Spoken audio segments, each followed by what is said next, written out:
Today we're talking about the Flugelhorn, which is this lovely creation here.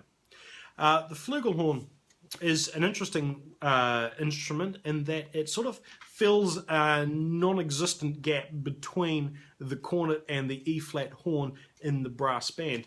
But the problem with that is that this has the same amount of tubing as a cornet, as in the length is the same, but the dimensions of the tubing are different.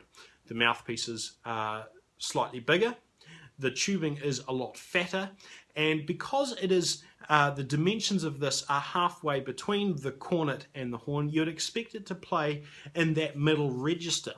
Unfortunately, despite being halfway between those two instruments, it plays in the cornet or trumpet register. And if you've tried to play high notes in a large instrument, it doesn't often work as well.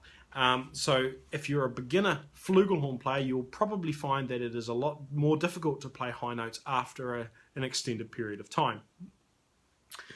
But it has a very sweet sound, a sound I probably can't emulate because I sort of pick up every instrument I see.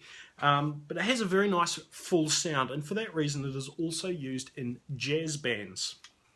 Trumpet players often like to double on the flugelhorn to get a more mellow, more rich sound. And that sound sort of is a little bit like this.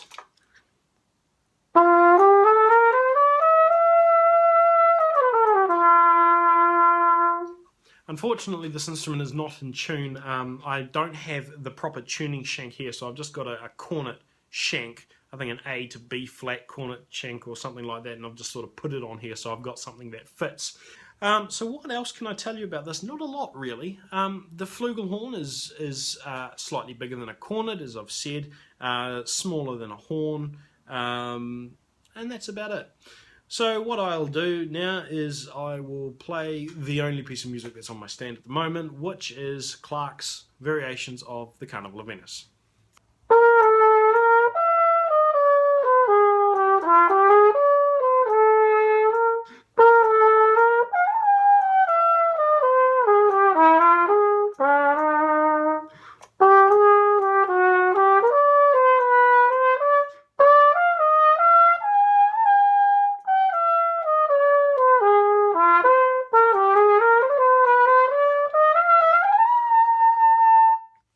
And then the theme comes in, and so forth.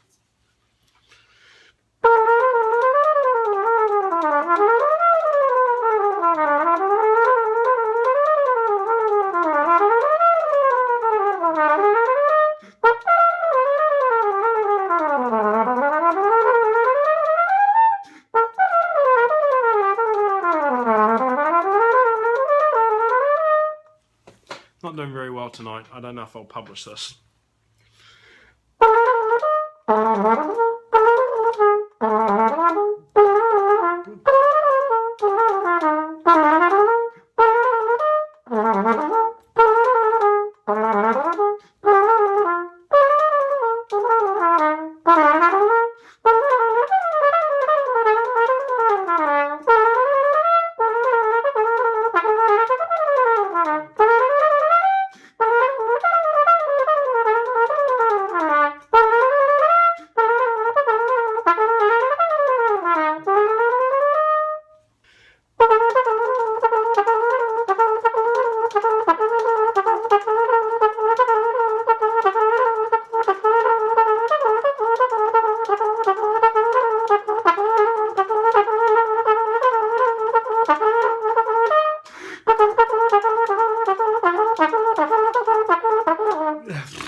And so forth. Anyway, brief video.